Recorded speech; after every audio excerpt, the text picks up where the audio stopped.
guys, welcome back to the Chronic Chronicles.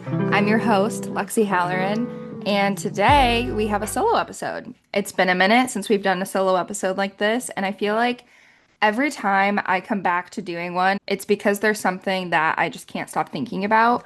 I will be transparent with you guys though. Life has been really, really busy recently, like really busy, and I feel like solo episodes don't feel as what's the word? Easy, I guess. As of recent, probably the last like 6 months, I feel like solo episodes have been harder for me to come back to. And I think there's like a multitude of reasons for that.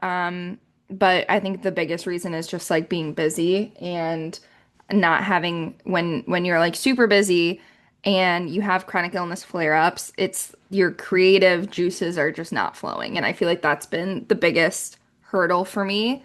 That being said, when I do have something I want to talk about, solo episodes are like my favorite thing to do ever. So today's episode is really kind of just like a catch up and things that I've been thinking about recently and just how life has been as of recent. And I think today's title is going to be something like living in a body that doesn't make sense because I feel like that's really what I've been dealing with as of recent. I've just been in it.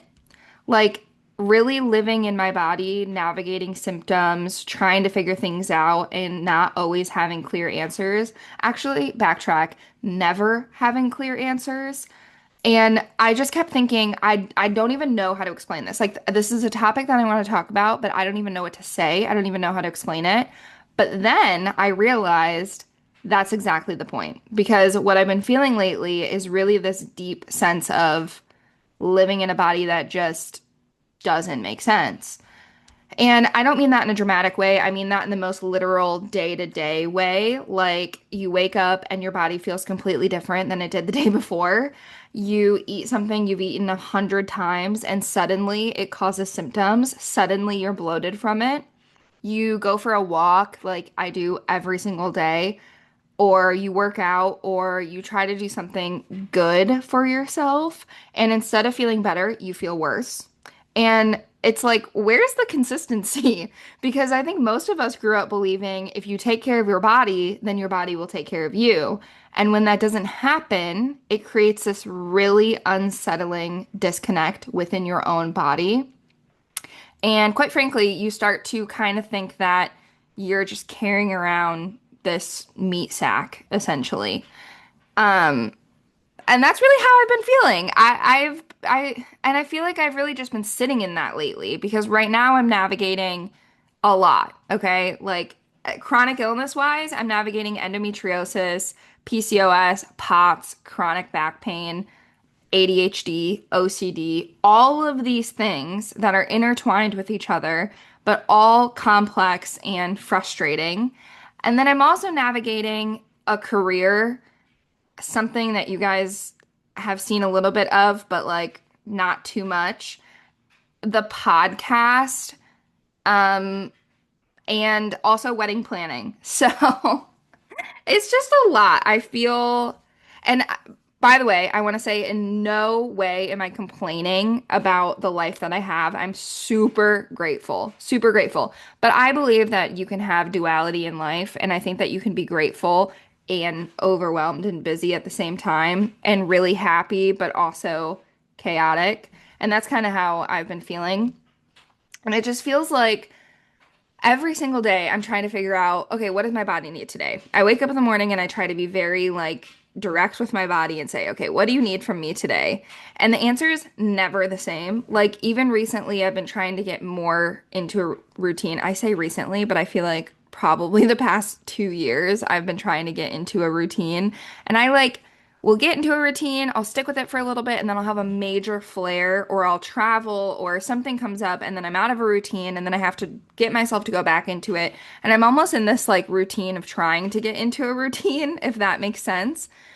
But even more recently, this routine that I've been trying to get into is going on daily walks, keeping movement low impact, and trying to support my body without pushing it too far.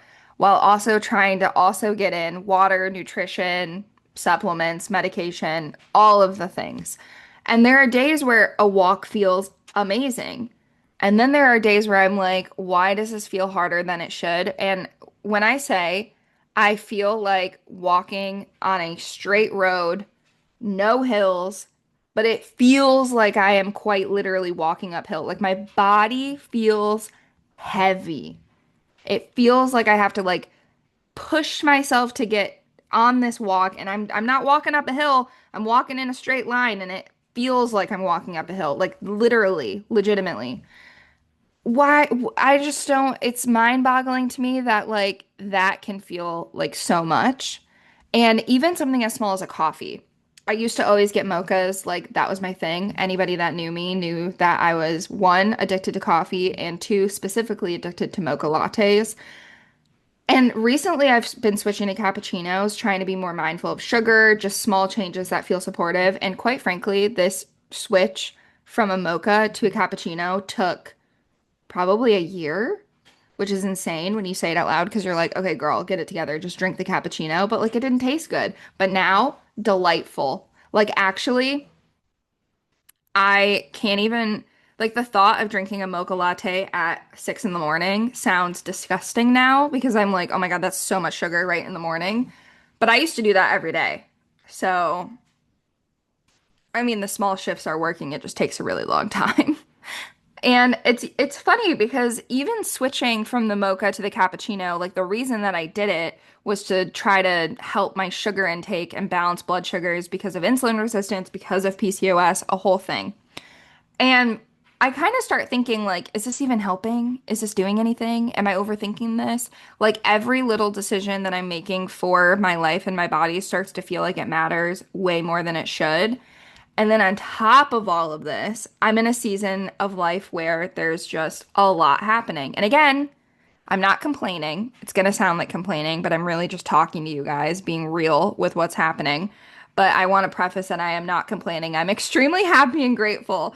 But the other point of that is you can be happy and grateful and still be overwhelmed, right? Like I said before, I'm in a season of life where there's so much happening. Like I'm planning a wedding, a huge event, okay? Which is exciting and fun and something I'm super grateful for, but it also adds this layer of I want to feel good in my body. I want to feel like myself, and I also want to feel confident and present in this moment of life. And instead, I feel like I'm navigating all of these changes that I don't fully understand that are happening right within my body. So, to add a little more context into this, I got diagnosed with OCD, I think about a year ago at this point, and I haven't really done anything for it other than journal, and I tried therapy for a bit, but then quit therapy. Anyways, and now that I know that I have OCD, I can like see the symptoms a lot more clearly now. I'm like, oh, right, that's OCD. Like things that I just didn't realize before. And I feel like one of these that's really coming out in this like wedding planning journey is well, let me backtrack. I think one of my biggest issues with my OCD type, I guess, because there's like different types of OCD. One of my big things is control. I feel like that's something that I have developed over the years while being chronically ill. And if I'm going to therapize myself, I don't think that's a word, but therapy myself, I would say that I developed OCD control like OC. I have other things with OCD too, like that we can get into at a different point. But I think I developed control like OCD because I had so much that I couldn't control in my body because I'm chronically ill that I had to overthink and really like knuckle down. I don't know. What am I trying to say? Nail down, bite down on the things that I could control in life. And to be honest, in the past like 2 to 3 years, I don't feel like I really have had control over anything. And my OCD has gotten really bad because I'm like, okay, I can't control anything, so I'm trying really hard to control everything. I know that sounds really contradictory, but that's kind of what's going on. So, in this season of wedding planning, I've had a really, really hard time because I want to control everything, but then I also really want to enjoy the moment. And I feel like when I'm in this like over controlling mindset, then I'm not really enjoying the moment because I'm trying to control everything. And on top of that, I feel this immense amount of I don't know if pressure is the right word because like it's really pressure that I put on myself, but like this like nostalgia for something that hasn't even happened yet, if that makes sense. Like in a perfect world, this will be my only wedding. God forbid. I really hope this is my only wedding. It will be. But like that knowledge of like, oh my God, this is a once in a lifetime thing. I've wanted this my whole life. It's such a big moment, and there's so many decisions that go into it. I feel like every single decision is a huge decision, right down to the colors, to the how many, I don't know, everything, dessert choices, food choices, for who we have as our photographer, who my makeup artist is, like every single decision. That some of these should be, like a simple decision, like, okay, if you have a list of 12 flowers, can we get some of them out of the way? Even that, I sit there and think about it for days, if not weeks, because I'm like, oh my God, I can't make a decision because I feel like I'm gonna make the wrong decision. And now I've like locked, I think this is part of both OCD and ADHD, but I've like locked myself into this like I can't make a decision. And a lot of people like that are close to me know that I just hate making decisions, to be honest. Like I can get down to like, okay, there's like two or three choices, but then I don't want to be the one to like make what the choice is. Even to the point that like simple decisions in like everyday life, like, okay, what are we gonna have for dinner tonight? Like, I know that we're gonna eat these three things this week, but I don't want to pick what. And if my fiance is like indecision fatigue too, then we will use a spin the wheel app on my phone to pick what we're eating for dinner because I can't do it. So I don't know what that says about me, but as you can imagine, wedding planning as somebody like that who is both type A, controlling, perfectionist, but can't make a fucking decision to save her life. Woo! Don't want to be in my brain, do ya? No, you don't. It's not fun.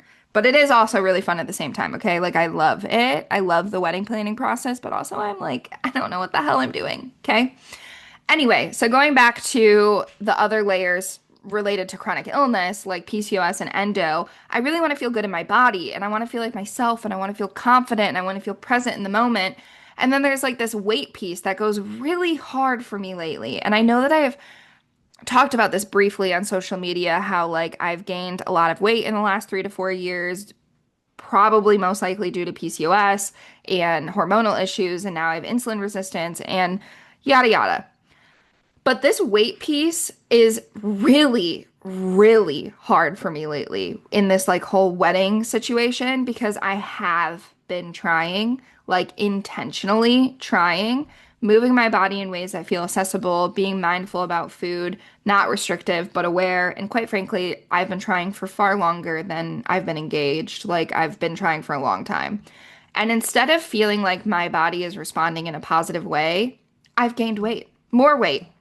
And that messes with your head because the narrative that we're taught is if you do the right things, your body will respond. If you're on a calorie deficit and you move your body will respond by losing weight. But that's not working for me.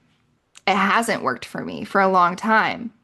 And when it doesn't, you start to question yourself and you start to question if you're doing enough, if you're trying hard enough, if you're pushing yourself enough, if you are still eating too much, if you're not working out enough, if you even look in the mirror and you see the correct thing. Like, am I imagining myself more overweight than I actually am? But then I go to the doctor and they bring up my overweightness. It's just a lot going on in my head. And then on top of that, like I have chronic illnesses that inherently make me look bigger than what I even am sometimes. Like the weight difference between day to day, even in the same day, like morning to night, can be drastic, like drastic because of endobelly. So I don't even know what I actually look like. Have no freaking idea at this point. And then there's the POTS side of things, another thing that I have been like really dealing with lately. And honestly, POTS has been one of the most confusing parts of my life as of recent because I'm still trying to figure out like how do I live with this? technically I got a POTS diagnosis, I think a year and a half ago, but I was like for a long time like, I don't know if I really have it. I don't know.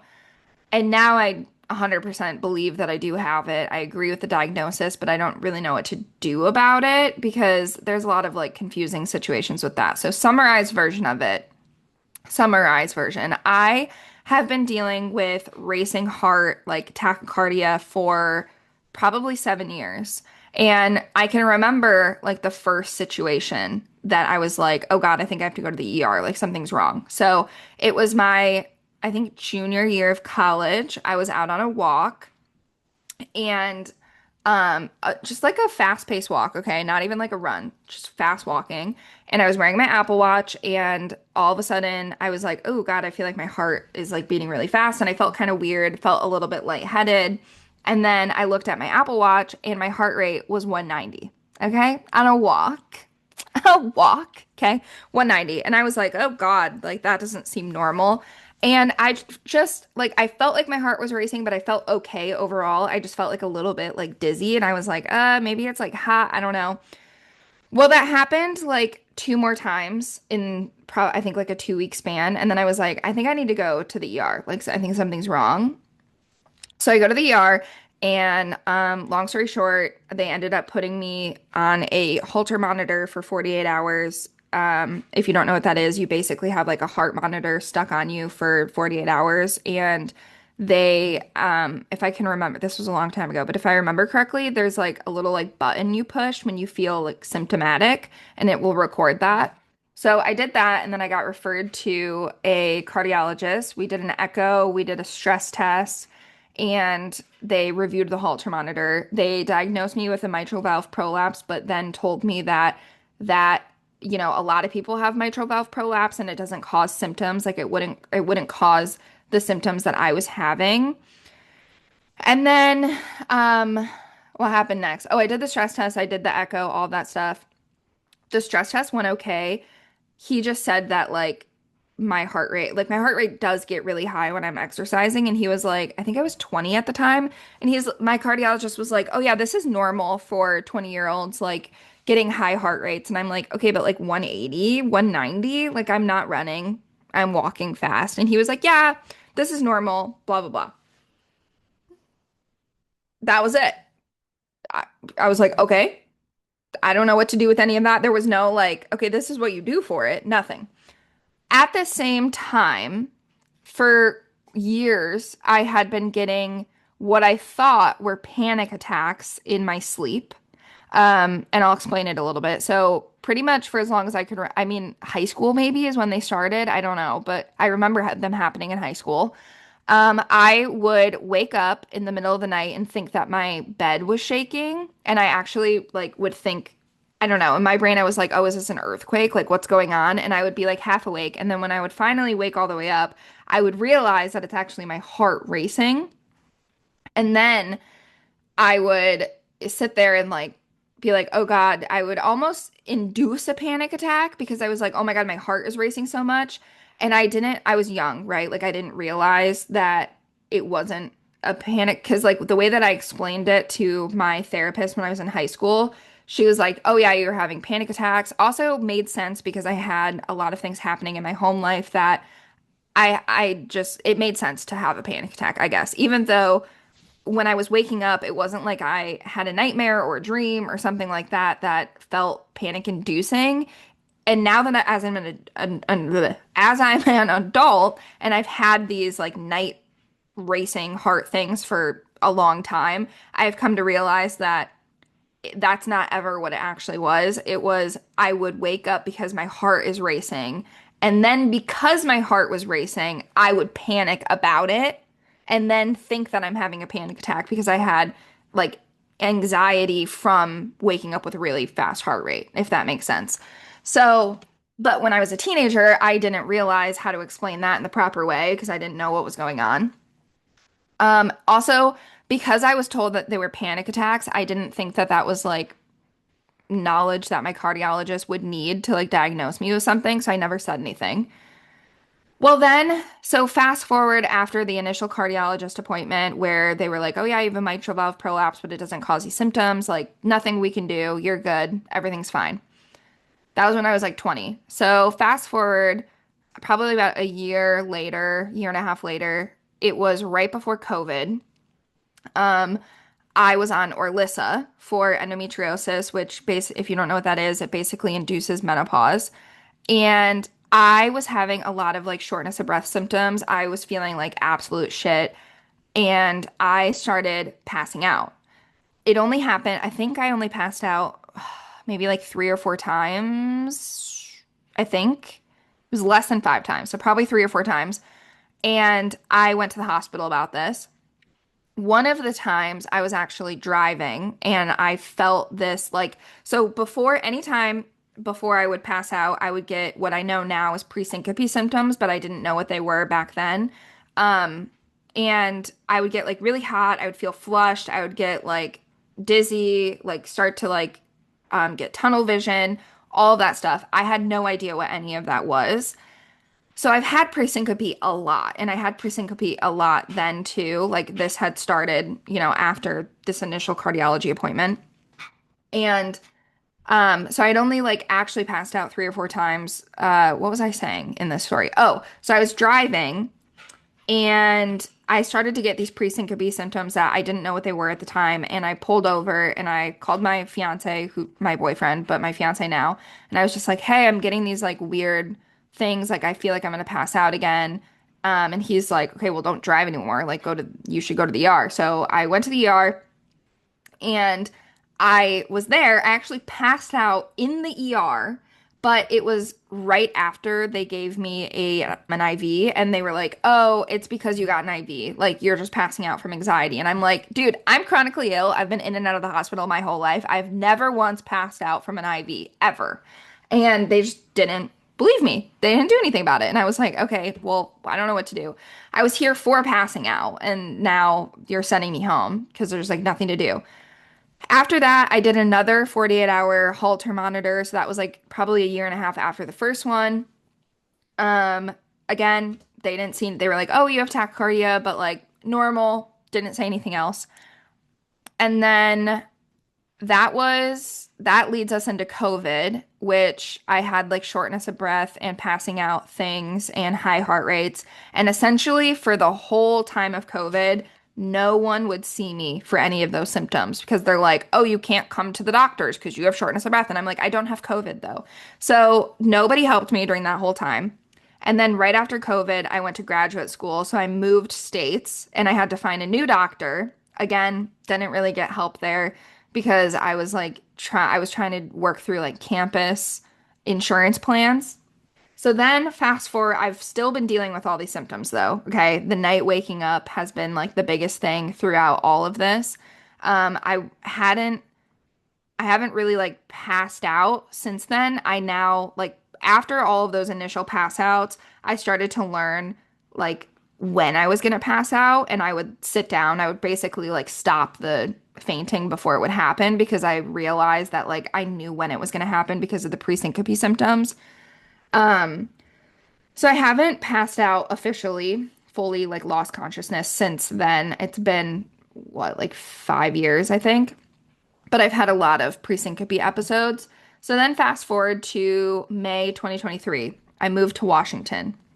Now I'm like in an adult job. I'm trying to find better like insurance, a new PCP. And within like 6 months, I end up getting diagnosed with POTS from my new PCP. But they didn't do anything. I was like, okay, well, what do I do with that? And then I started within the last like year and a half explaining that, I'm really struggling with these symptoms. I have high heart rates that will climb 40 beats per minute to 50 beats per minute within standing. Like I'm sitting down, I stand up, I go from 70 to like 130, 140. Not normal. I don't feel good. Like it's like that happens and I get like flushed. I feel my heart beating out of my chest. It almost feels like my heart's like skipping a beat. Nothing's really happening. And I'm still dealing with these like night tachycardic symptoms where it's becoming more frequent. Like it used to be maybe like once a month, but now it's pretty much every other night at this point. Like it happens a lot. So I brought that up to my doctor recently and then got sent to a cardiologist, and the cardiologist just said, "Well, it's POTS. Like, I don't really know what you want me to do for you." And basically said because I don't pass out every day and I don't pass out multiple times a day, that my symptoms with POTS do not warrant medical intervention. And I'm just like, okay, well, what do I do with that? So that's kind of what I've been dealing with as of recent. I mean, I've been dealing with it for a long time, but it's become a bigger thing as of recent. So that's all of that. If anyone has any advice on how to deal with POTS, please let me know. If you're listening on Spotify, you can actually leave comments on this episode. So if you want to comment some advice on how to deal with POTS or specific doctors I should go see, please let me know because that's like the biggest hurdle as of recent. But going into all of this, that's my whole like POTS story, which again, I'm still trying to figure out like, how do I live with this? Waking up in the morning and my heart is already racing before I've even gotten out of bed. And it's like I'm just laying there and I'm like, why is my body acting like I just sprinted up a hill and all I did was sit up from laying down to get up for the day? Or standing up and feeling like, or standing up out of bed and feeling my heart rate spike up, or trying to work out and constantly monitoring my heart rate. Like, is this okay? Is this too much? Am I gonna pass out? And it just makes you super hyper aware of your body in a way that's like honestly exhausting. And that's where workouts have become a whole thing. I used to think of movement as something simple, like you move your body, you feel better. And now it's like low impact. Don't trigger my endometriosis. Don't spike your heart rate too much. Don't do anything that would hurt your back more. And you're just trying to find something that works and something that's still it's like I have all of these thoughts constantly on what I can or can't do to move my body, but I have to move my body to lose weight, and I have to lose weight so that way I can manage my insulin resistance so I don't get type 2 diabetes because I don't want to deal with that. It's a lot. And I'm just trying to find something that works, and it still doesn't feel right. It doesn't feel right. Something that I've been working on a lot are bettering community events and including fundraising aspects. So, if you guys follow me on social media, then you probably saw that Emma Maxwell, Endometriosis M and I, hosted a fundraising event for Endo Excision for All in Portland a couple of weeks ago. And this event was really something that put all of this into perspective for me because it was such a meaningful day, like being surrounded by community, raising money, having conversations, hearing people's stories. We even had Dr. Moling, a leading endometriosis excision surgeon, come and talk. All of these great things happening. It was one of those moments where I really felt connected to what I was doing, but physically, oh, I was exhausted. My body was exhausted, like completely drained by the end of it. And it's a really weird contrast to have something feel so fulfilling emotionally and so taxing physically. And that's chronic illness. That is the whole situation. And I think all of this comes back to the same thing. Living with chronic illness means your body does not follow predictable rules. And that's a really, really hard thing to accept because we're constantly trying to make sense of something that does not always make sense in a linear way.